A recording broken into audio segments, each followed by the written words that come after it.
Okay, so here I have a right prosthetic leg that is for somebody who has an above-the-knee amputation. So that's called a transfemoral amputation.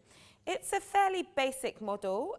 It's one of the more simple types that somebody might be taught to walk on if they've had a above-the-knee amputation. It has a knee in the middle of it because obviously if somebody's been amputated off the knee, they no longer have their own knee. And to operate the knee, you need to press this lever, and then you can see that the leg bends, and you'd obviously need to be able to do that if you wanted to sit down. And then if you're getting up to walk, you would just straighten out the leg and get yourself up to stand. Using the leg, the person would rest their bottom on this foam-covered leather bit here. So you can imagine that if somebody is quite a slim person, that could be quite uncomfortable to be walking on.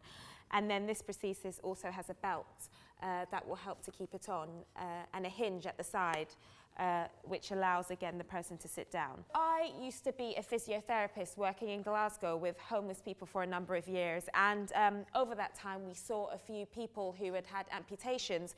Many of those people had tried prostheses and perhaps had lost them or found them too much of a faff to cope with on the street. I would say in my experience of homelessness, the people who tended to be drawn to using a prosthesis rather tended to be people who were getting their life back in order perhaps.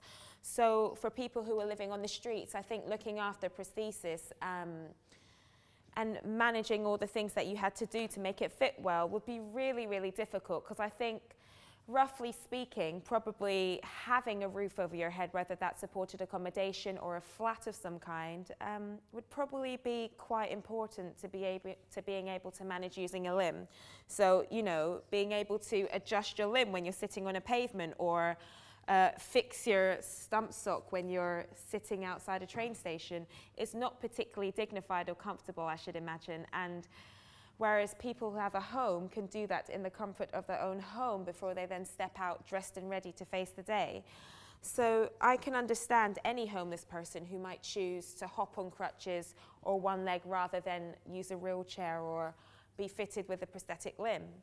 I think it highlights that amongst our population of homeless people, a number of them have lost limbs, whether that's been because they were in the military and have lost it during war and have now become homeless, or whether they've had vascular problems secondary to drug or alcohol misuse, or whether they've lost the limb in an accident or a road traffic accident.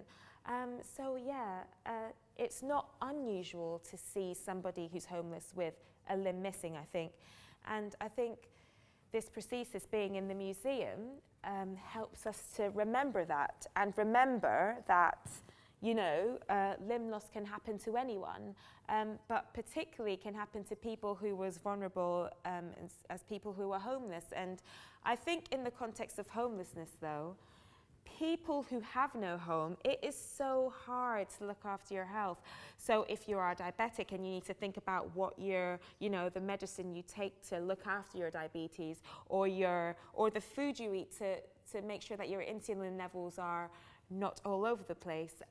It's so much harder to do that when you haven't got the freedom to choose when you eat or what you eat, how often you eat, how easily you can get to a GP to get a prescription, or how easily you can get to the pharmacy to pick up that prescription, how easily you can keep your medication, how easily you can inject your medication if you're needing insulin injections. And I think with homelessness rising and, you know, homeless people having health problems, can result, you know, in extreme interventions like having to have an amputated leg because vascular disease has become too severe.